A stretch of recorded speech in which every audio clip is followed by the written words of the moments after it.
नाम है बच्चों अमृत शर्मा। आज की इस वीडियो में आप सभी क्लास 10 स्टूडेंट्स के लिए साइंस से कुछ ऐसे क्वेश्चंस, कुछ ऐसे टॉपिक्स लेकर आया हूं जो कि आपके बोर्ड एग्जाम में पूछे जाएंगे।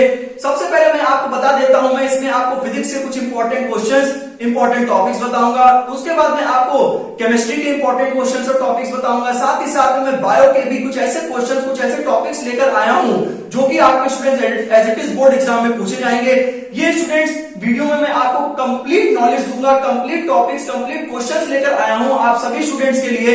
देखो बच्चों, अब इतना टाइम आप सभी के पास नहीं है कि आप पूरी किताब की लाइन बाय लाइन पढ़ो, तो मैंने स्टूडेंट्स बहुत मेहनत करके आप सभी स्टूडेंट्स के लिए कुछ ऐसे क्वेश्चंस, कुछ ऐसे टॉपिक छांटे हैं जो कि स्टूडेंट्स आपके हर साल बोर्ड एग्जाम में पूछे जाते हैं। ये स्टूडेंट्स प्रीवियस 10 साल 15 साल के क्वेश्चंस में लेकर आया हूं। बहुत जबरदस्त क्वेश्चन है और आपको स्टूडेंट्स बोर्ड एग्जाम में ये क्वेश्चन 100% देखने को मिलेंगे। ये स्टूडेंट्स मेरा वादा है, मुझ पर स्टूडेंट भरोसा करो, 100% कंफर्म क्वेश्चंस आपको मिलेंगे। तो बिना किसी देरी के वीडियो को शुरू करते हैं। सबसे पहले स्टूडेंट्स मैं आपको बता दूं, देखो इस बोर्ड पे यार सबको लिखना बच्चों मेरे पॉसिबल नहीं है, तो स्टूडेंट जो मैं आपको क्वेश्चंस बताऊंगा, साथ ही साथ जो मैं अपने मुंह से बोल रहा हूं, स्टूडेंट मेरी इन बातों पर गौर करना और जो मैं आपको बता रहा हूं प्लीज स्टूडेंट्स इन बातों को लिख के रखना। और स्टूडेंट्स एक बात और, जो मैं आपको फिजिक्स के, जो मैं आपको केमिस्ट्री के, जो मैं आपको बायो के क्वेश्चंस बताऊंगा आज इस वीडियो में, इसके अलावा आपको कहीं दूसरी किताब की जरूरत नहीं है, आपको कहीं किसी क्वेश्चन को सॉल्व करने की जरूरत नहीं है। बस स्टूडेंट्स मैं आपको जो क्वेश्चन बताऊंगा बस आप उन पे प्लीज फोकस करो। तो सबसे पहले स्टूडेंट मैं स्टार्ट करता हूं फिजिक्स के चुनिंदे क्वेश्चन पर। सबसे पहला स्टूडेंट मैं आपके सामने चैप्टर लेके आया हूं इलेक्ट्रिसिटी। बहुत अच्छा, बहुत प्यारा चैप्टर है जिसमें कि स्टूडेंट्स आप सबसे पहले तो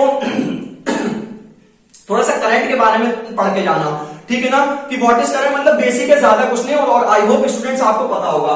इसके बाद स्टूडेंट्स इलेक्ट्रिक सर्किट की, इलेक्ट्रिक सर्किट क्या होता है, इलेक्ट्रिक सर्किट में बैटरी का क्या काम होता है, स्विच का क्या काम होता है स्टूडेंट, ठीक है, रजिस्टर का क्या काम होता है। बिल्कुल बहुत अच्छे से इलेक्ट्रिक सर्किट को पढ़ के जाना। इलेक्ट्रिक सर्किट से क्वेश्चन स्टूडेंट 100% आपके बोर्ड एग्जाम में पूछा जाएगा। और ये स्टूडेंट्स एक ऐसा कंसेप्ट है इलेक्ट्रिक सर्किट एक ऐसा कंसेप्ट है जो आपके बोर्ड एग्जाम में पूछा जाता है। और इसके साथ ही साथ आपके स्टूडेंट्स न्यू एनसीईआरटी बुक में एक सीधे हाथ पे ऊपर की तरफ एक टेबल बनी हुई है जिसमें कि आपके बैटरी के सिंबल, ठीक है ना, कीज के सिंबल, रजिस्टर्स के सिंबल आपके सामने दिए गए, उनको मेरे बच्चों पढ़ के जरूर जाना, आपको बहुत हेल्प करेंगे।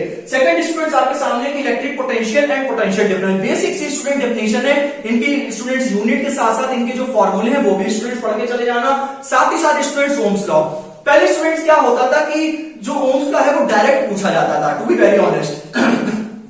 पहले सीधे आप ओम्स लॉ लिख देते थे। अब स्टूडेंट्स क्या है कि आप ओम्स लॉ तो मेरे बच्चों पढ़ोगे कि V इक्वल टू IR, ठीक है ना, तो उसके साथ जो उसका ग्राफ बना हुआ है वो भी स्टूडेंट्स पढ़ के जाना। एक्चुअली वो इंक्रीजिंग ग्राफ होता है, कोई वेरी ऑनेस्ट अगर मैं आपको बताऊं थोड़ा सा, तो स्टूडेंट जो ओम्स लॉ उसका थोड़ा सा कंसेप्चुअल बेस्ड क्वेश्चंस पढ़ के जाना, जो कि आपको मतलब स्टेटमेंट तो याद होना चाहिए, सेट 1 में स्टूडेंट्स आ जाता है कभी कभी। लेकिन अब क्या होता है कि डायरेक्ट ओम्स लॉ नहीं पूछते, उनसे रिलेटेड कुछ कंसेप्चुअल बेस्ड क्वेश्चन पूछते हैं, असर्शन रीजन में आ सकता है, केस बेस्ड क्वेश्चन में आ सकता है, तो ठीक है ना, तो ध्यान रखना, पढ़ के जाना।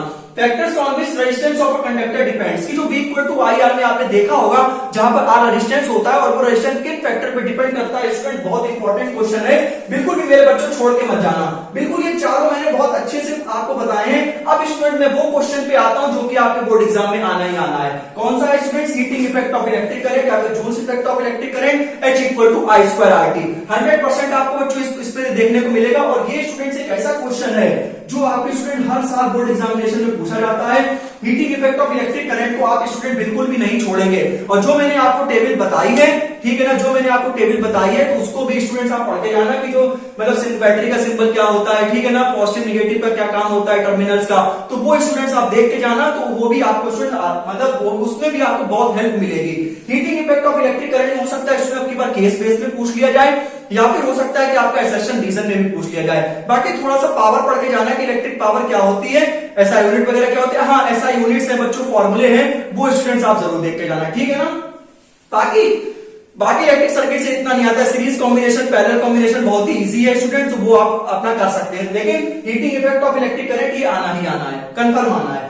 अब स्टूडेंट्स हम बात करते हैं magnetic effect of electric current. इसमें स्टूडेंट्स कुछ ऐसे मैं क्वेश्चंस को लिखकर लाया हूं जो आपके बोर्ड एग्जाम में पूछे जाते हैं। सबसे पहले स्टूडेंट मैं अगर आपको बता दूं कि मैग्नेट के बारे में थोड़ा सा पढ़ लेना कि एक्चुअल में मैग्नेट क्या होती है, कितने तरह की मैग्नेट होती है, कौन सी स्ट्रॉन्ग मैग्नेट होती है, नेचुरल मैग्नेट कौन सी होती है, सबसे स्ट्रॉन्गेस्ट मैग्नेट कौन सी होती है, तो ये स्टूडेंट्स पढ़ के जाना, सही है ना। तो मैंने लिखा है what is magnetic field lines and explain why two magnetic field lines can never intersect each other at a point. ये स्टूडेंट्स एक ऐसा क्वेश्चन मैंने ये लिखा हुआ है, explain why two magnetic field lines never intersect each other at a point. कि भाई आप हमें एक बात बताओ कि जो मैग्नेटिक फील्ड लाइंस होती हैं, जो दो मैग्नेटिक फील्ड लाइंस होती हैं, वो भाई क्यों आपस में इंटरसेक्ट नहीं करती हैं। बहुत अच्छा क्वेश्चन है स्टूडेंट। असर्शन रीजन में भी आपके सामने असर्शन रीजन आ सकता है, आपके सामने एमसीक्यू में भी आ सकता है और आपके क्वेश्चन में भी फंस सकता है। बहुत अच्छा क्वेश्चन है। और स्टूडेंट मैग्नेटिक फील्ड लाइंस की प्रॉपर्टीज क्या होती है वो भी स्टूडेंट्स आप पढ़ के जाना। नेचुरल मैग्नेट के क्या एग्जांपल होते हैं, आर्टिफिशियल मैग्नेट के क्या एग्जांपल होते हैं। उसके बाद स्टूडेंट्स मैं आपसे ये कहना चाहूंगा, इसमें सेकंड हेडिंग में आप पढ़ेंगे कि what do mean by the domestic electric circuit. ठीक है ना।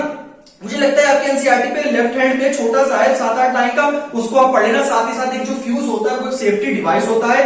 फ्यूज की स्टूडेंट डेफिनेशन पढ़ के जाना कि असल में ये फ्यूज क्या होता है। ठीक है ना। हो सकता है कि भाई आपसे पूछ ले कि what do mean by fuse. ठीक है ना। तो फ्यूज अगर आपसे ऐसे पूछा जा सकता है कि ये क्या है, तो एक सेफ्टी डिवाइस होता है। ठीक। उसके बाद स्टूडेंट्स आप लेफ्ट हैंड थंब रूल जरूर पढ़ के जाएंगे, फादर मदर चाइल्ड, कुछ इस प्रकार से। ठीक है। नैनो से नैना मिला के, अखियों से अखियां मिला के। ठीक है ना। मतलब कहने का मतलब ये कि आप लेफ्ट हैंड थंब रूल पढ़ के जाएंगे, फादर मदर चाइल्ड वाला। ठीक है ना।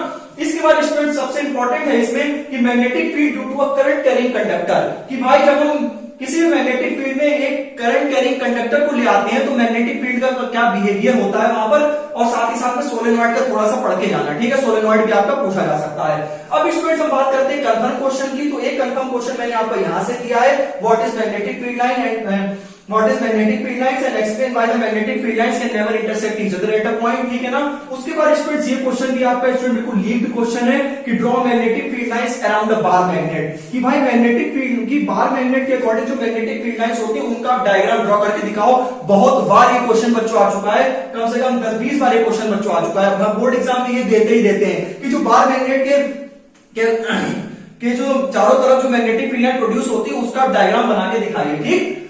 अब स्टूडेंट्स एक आपने जब नोट्स में आपने पढ़ा होगा कि भाई जितनी मैग्नेटिक फील्ड लाइंस पास में होती हैं उतनी ही उनका जो बिहेवियर होता है वो ज्यादा स्ट्रांग होता है। मतलब magnetic field line is directly proportional to the degree of closeness. मतलब आपके सामने 3 डायग्राम बना के दे देंगे और आपसे पूछेगा कि इसमें मैग्नेटिक प्रॉपर्टी किसकी सबसे ज्यादा होती है, ए, बी या सी। तो स्टूडेंट्स आप देखना जो मैग्नेटिक फील्ड लाइन पास में होंगी वही स्टूडेंट्स उनका बिहेवियर क्या होगा, स्ट्रांग। क्यों? क्योंकि जितनी मैग्नेटिक फील्ड लाइन पास होती है वो इतनी जल्दी लूप का फॉर्मेशन क्या कर देती है, इजिली करने लगती है। तो ये आपको एक पॉइंट ध्यान रखना है कि magnetic field line will be directly proportional to the degree of the closeness. ठीक है ना। तो स्टूडेंट मैं आपको पढ़ाने नहीं आया हूं, मैं आपको बस ये बताने आया हूं कि आपको किस किस टॉपिक से आपसे क्वेश्चन पूछे जा सकते हैं। ठीक है। पढ़ाने नहीं आया, मैं आपको सिर्फ और सिर्फ फिजिक्स के, केमिस्ट्री के, बायो के मैं आपको कुछ ऐसे क्वेश्चन बता रहा हूं जो कि स्टूडेंट्स आपके एसएससी बोर्ड एग्जाम में आएंगे, बिल्कुल आएंगे।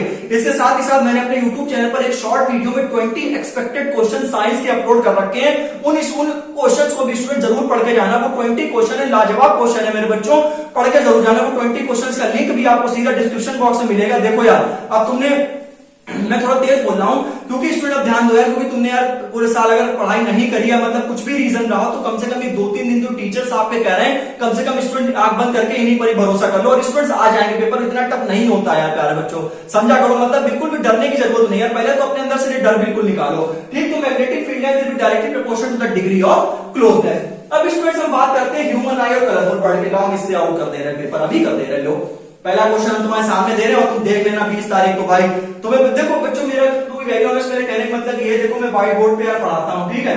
तो हो सकता है कि बच्चे ये समझते हो कि व्हाइट बोर्ड पे क्या ही कंटेंट दे पाते हो, क्या ना दे पाते हो। लेकिन स्टूडेंट मैं आपको सही बात बता दूं कि अगर आप हमारी वीडियो को लास्ट तक देखते हैं तो स्टूडेंट्स आपको वास्तव में हेल्प मिलेगी। और अभी जो मैं आपको इसमें क्वेश्चन बता रहा हूँ ह्यूमन आई कलरफुल वर्ड में, आप देख लेना। क्वेश्चन सुनो कि एक मोहित नाम का स्टूडेंट है, उसको नियर साइटनेस की प्रॉब्लम है।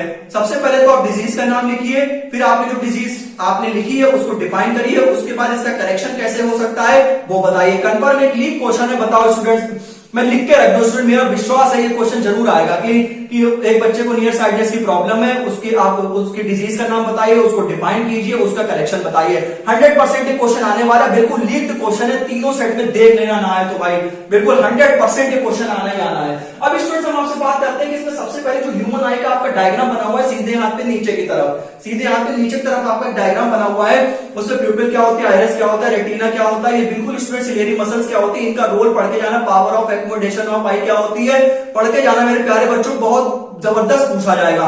ह्यूमन आई में आपसे हो सकता है कि एमसीक्यू में पूछ ले कि सिलेरी मसल्स का रोल क्या होता है, रेटिना का रोल क्या होता है, आइरिस का प्यूपिल का रोल क्या होता है। इसमें बहुत अच्छे से पढ़ के जाना कि अपनी जो ह्यूमन आई के बारे में मतलब A to Z एक्सप्लेनेशन दे के जाना कि जो ह्यूमन आई का जो डायग्राम बना है क्वेश्चन में, अरे बच्चों बिल्कुल छोड़ना नहीं यार, बिल्कुल ना छोड़ना, प्लीज ना छोड़ना, जरूर क्वेश्चन पूछा जाएगा।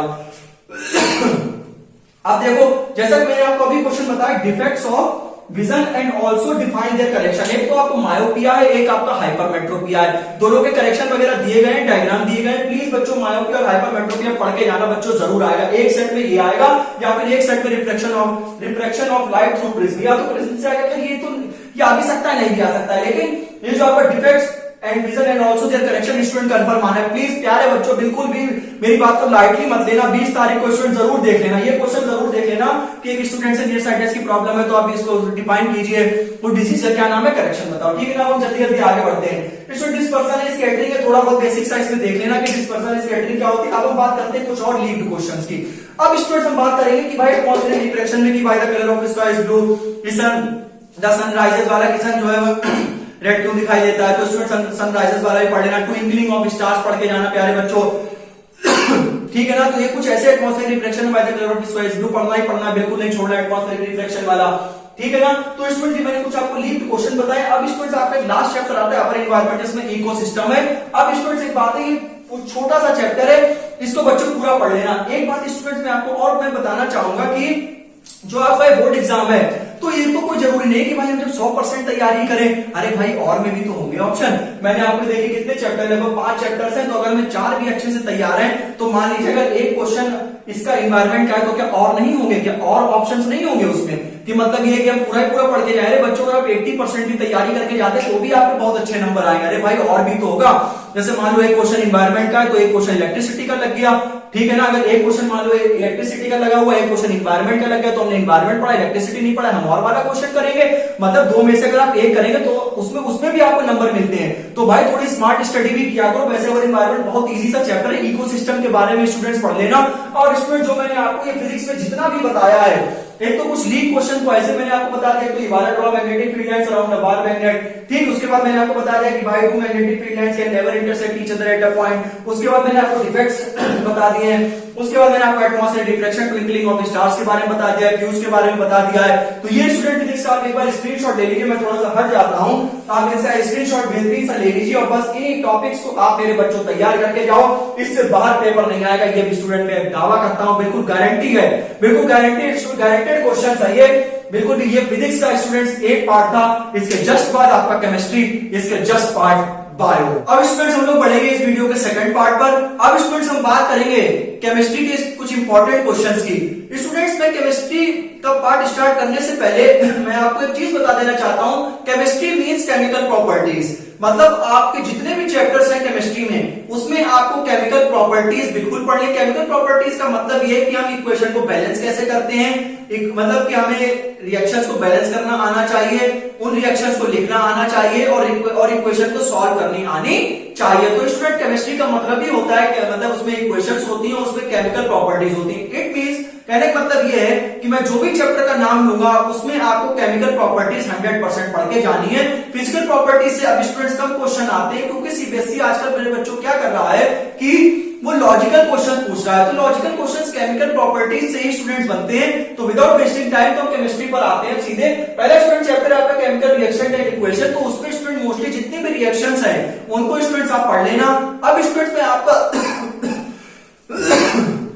अब स्टूडेंट्स मैं क्वेश्चन लीड कर रहा हूं, types of chemical reactions, decomposition reaction, double displacement reaction, combination reaction, आना ही आना है। टाइप्स ऑफ केमिकल रिएक्शन बिल्कुल स्टूडेंट्स लीड टू क्वेश्चन है, बिल्कुल स्टूडेंट इसको छोड़ना नहीं। आपको 2025 का लीड सवाल है। इससे पहले मैंने फिजिक्स में आपको कुछ ऐसे डिफेक्ट्स ऑफ आइस वगैरह बताए थे, वो भी स्टूडेंट्स लीड थे। और टाइप्स ऑफ केमिकल रिएक्शन भी स्टूडेंट्स आना ही आना है। डबल डिकम्पोजिशन हो गया या फिर ठीक है, यहाँ पे कॉम्बिनेशन रिएक्शन आ गया, पढ़ना ही पढ़ना है स्टूडेंट। जितने भी तरह की रिएक्शंस होती हैं उनके आपके टाइप्स और बाकायदा रिएक्शन। स्टूडेंट्स केमिस्ट्री में अगर आपको नंबर चाहिए, इसमें स्टूडेंट सिली मिस्टेक्स बहुत होती है। इसमें सबसे पहली बात तो आपको इक्वेशन को बैलेंस करना आना चाहिए। दूसरी बात स्टूडेंट्स ये है कि आप थ्योरी में केमिस्ट्री में ज्यादा मत बताना, थ्योरी में नाना बिल्कुल ना बताना। केमिकल प्रॉपर्टीज तो पढ़ के जाना ही जाना, आप अपनी बात को रिएक्शन में कहना। जो भी जैसे आपने मान लीजिए कुछ भी NaOH लिया तो उसके नीचे लिख देना सोडियम हाइड्रोक्साइड, मतलब इसका एक फर्क पड़ता है। जैसे आपने H2 बनाया तो उसके नीचे लिख देना वाटर, ठीक है ना। तो मतलब अपनी बात को रिएक्शन से समझाना, क्योंकि थ्योरी से स्टूडेंट एग्जामिनर के ऊपर वो इम्पैक्ट नहीं पड़ पाता है जितना वो चाहता है, मतलब जिस हिसाब से एग्जामिनर भी आंसर चाहता है कि बच्चा रिएक्शन से समझाए बच्चों, ठीक है ना। जैसे न्यूट्रलाइजेशन रिएक्शन है, तो वो भी स्टूडेंट अगर आप थ्योरी में नहीं, अगर आप उसको रिएक्शन से समझाओगे तो बहुत अच्छे मार्क्स मिलते हैं। टू वेरी ऑनेस्ट समझ में आ रहा होगा। कंसेप्ट ऑफ ऑक्सीडेशन रिएक्शन, कि भाई ऑक्सीडेशन रिएक्शन का कंसेप्ट क्या होता है, क्या मतलब होता है ऑक्सीडेशन रिएक्शन का, क्या फिजिकल सिग्निफिकेंस होता है, जरूर पढ़ के जाना स्टूडेंट, बहुत आपको आराम मिलेगी इसमें, ठीक। अब स्टूडेंट हम नेक्स्ट चैप्टर पे आते हैं जल्दी से, एसिड बेसिस एंड सॉल्ट्स। मैं स्टूडेंट इसलिए इतना तेज बोल रहा हूं ताकि आप स्टूडेंट जल्दी से एक बार समझ लें और बहुत जल्दी पढ़ने बैठो। इसके बाद student acid basis and salt में आपको सभी प्रॉपर्टीज एसिड्स की, बेसिस की, सॉल्ट्स की पढ़नी है। साथ ही साथ में मैं आपको बता दूं थोड़ा सा इसमें डीप नॉलेज में सॉल्ट्स के बारे में पढ़ लेना कि सॉल्ट्स कैसा होता है, अकरेंस ऑफ सॉल्ट्स क्या होते हैं। इसके बाद स्टूडेंट हमें आपसे ये पूछा जाता है कि जो एसिड्स हैं और जो बेसिस हैं उसमें क्या एक चीज कॉमन होती है, वो स्टूडेंट्स आप जरूर पढ़ के जाएंगे। अगर मैंने स्टूडेंट अभी 2 चैप्टर की बात करी है तो उसमें जिनकी केमिकल प्रॉपर्टीज है, कहने का मतलब ये है कि केमिस्ट्री में केमिकल रिएक्शंस, केमिकल प्रॉपर्टीज आपको 100% पढ़ के जानी है, बिल्कुल नहीं छोड़नी है। क्वेश्चन उससे एज इट इज बनता है, टाइप्स ऑफ केमिकल रिएक्शन से आना ही आना है, एसिड बेस से केमिकल प्रॉपर्टीज से आना ही आना है, ठीक है ना। जो भी क्वेश्चन को लिख के आना उसको बहुत अच्छे से डिफाइन करना। मेटल्स एंड नॉन मेटल्स की, भाई मेटल्स और गुड कंडक्टर्स ऑफ इलेक्ट्रिसिटी क्यों होते हैं और नॉन मेटल्स क्यों नहीं होते, ये स्टूडेंट रीजन पढ़ लेना। बाकी मेटल्स और नॉन मेटल्स की केमिकल प्रॉपर्टीज को आपको बहुत अच्छे से पढ़ना है, इनका अकरेंस पढ़ना है कि भाई मेटल्स का अकरेंस कैसे हुआ। स्टूडेंट्स आपके एनसीईआरटी में 2 टॉपिक्स हुआ करते थे, रस्टिंग और कोरोजन। तो भाई रस्टिंग तो है नहीं, तो स्टूडेंट कोरोजन आना ही आना है, एक सेट में कोरोजन स्टूडेंट्स आना ही आना है। और एक इसमें स्टूडेंट्स रिएक्शन, मतलब सेकंड और फोर्थ पार्ट स्टूडेंट बिल्कुल बहुत इंपॉर्टेंट है, बिल्कुल मेरे प्यारे बच्चों इनको छोड़ के ना जाना, और अटेंडेंस भी पूछ लिया जाता है। स्टूडेंट मैं 2-2 4-4 टॉपिक्स ही लेकर आया हूं और बाकी मैं इन पे टिक इसलिए लगा रहा हूं ताकि आप इन टॉपिक्स को आपको छोड़ना नहीं है। Reaction of metals and non metals with balance chemical equation, साथ ही साथ आपको कोरोजन आना ही आना, एक सेट में देख लेना। अब स्टूडेंट्स हम बात करते हैं कार्बोनेटेड कंपाउंड की, थोड़ा सा इसमें जो बॉन्डिंग का कंसेप्ट स्टूडेंट्स पढ़ लेना, ठीक है ना। जो बॉन्डिंग का जो कंसेप्ट है, साथ ही साथ जो इसकी फिजिकल, जो इसकी केमिकल प्रॉपर्टीज है वो स्टूडेंट पढ़ लेना। और एक स्टूडेंट आपका छोटा सा टॉपिक है सोप्स एंड डिटर्जेंट के बारे में, ठीक है ना। सोप्स एंड डिटर्जेंट के बारे में आप स्टूडेंट्स पढ़ के देख लेना। वर्सेटाइल नेचर ऑफ कार्बन के बारे में पढ़ लेना। तो ये स्टूडेंट बड़े थोड़ा सा लेंथी चैप्टर है, लेकिन अगर इसमें स्टूडेंट जो पूछा जाता है बस मैं वही लेकर आया हूं आपके लिए। सोप्स एंड डिटर्जेंट से स्टूडेंट्स आना ही आना है, बिल्कुल एक लीक क्वेश्चन है, इससे भी आता ही आता है। साथ ही साथ केमिकल प्रॉपर्टीज और वर्सेटाइल नेचर कभी कभी पूछ लेते हैं, लेकिन कोवेलेंट बॉन्ड भी कुछ ऐसे 4 टॉपिक्स हैं, इससे कार्बोनेटेड कंपाउंड से इससे बाहर स्टूडेंट्स नहीं जाता है।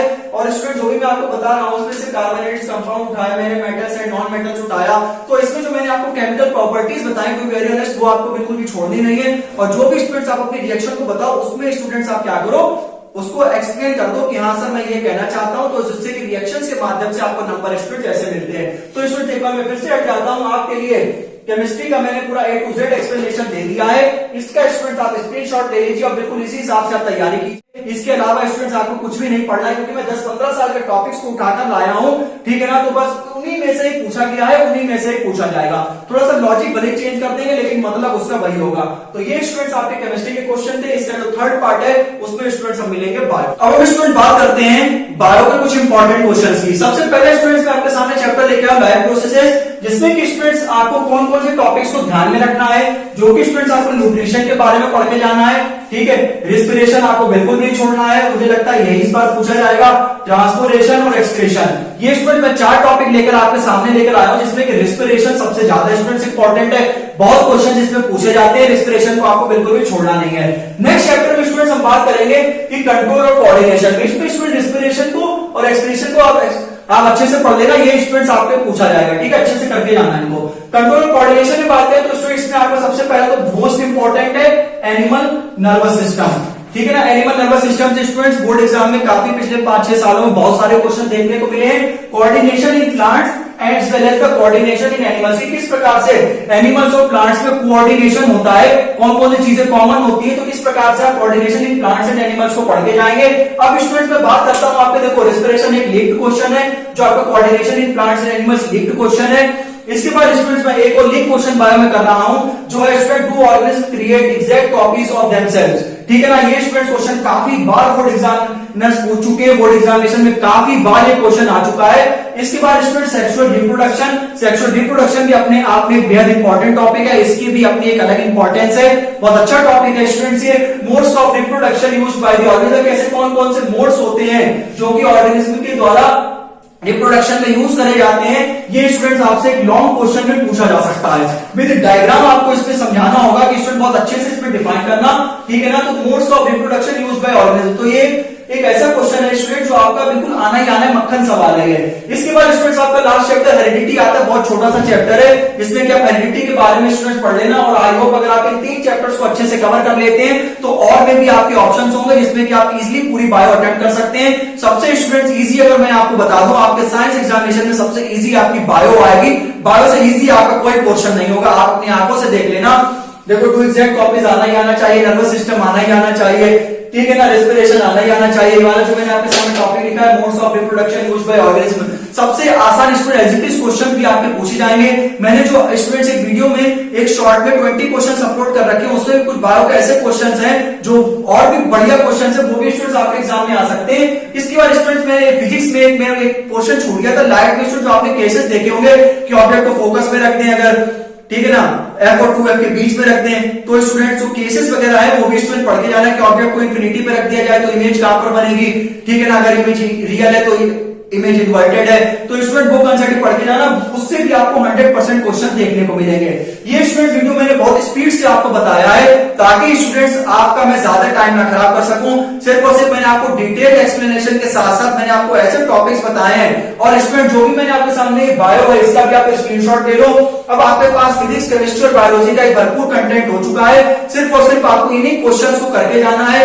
ये स्टूडेंट्स ऐसे क्वेश्चन है जो पिछले 10 साल 15 साल में रिपीट हर बार स्टूडेंट किसी ना किसी सेट में पूछे गए हैं और ये मक्खन सवाल है स्टूडेंट्स। प्लीज स्टूडेंट्स इनके ऊपर मेरे पर भरोसा करो और बिल्कुल स्टूडेंट्स अब लग जाओ, अब ज्यादा स्टूडेंट्स टाइम नहीं है, अब लग जाओ स्टूडेंट, बिल्कुल अच्छे से पढ़ के जाना, बिल्कुल भी डरना नहीं है, डरना बिल्कुल भी नहीं है। पेपर स्टूडेंट्स पेपर बहुत सही पेपर आएगा स्टूडेंट, बायो अब देखना बहुत ही ज्यादा इजी होगी और जो मैं आपके सामने लेकर आया हूं इन्हीं में से स्टूडेंट्स क्वेश्चंस उठकर आएंगे सीधा सीधा। इसी प्रकार से स्टूडेंट्स अब मैं आपसे विदा लेता हूं इस वीडियो में। आई होप स्टूडेंट्स आपको ये मेरी वीडियो यूजफुल लगी होगी। वीडियो यूजफुल लगी हो तो स्टूडेंट्स अपने फ्रेंड्स के साथ शेयर कीजिए और अगर आपको वीडियो हमारी अच्छी लगी हो तो प्लीज मेरी वीडियो को लाइक करें, चैनल को सब्सक्राइब करें। इसी प्रकार से मिलते हैं नेक्स्ट वीडियो में, तब तक के लिए बाय बाय, नमस्ते, जय हिंद, जय भारत।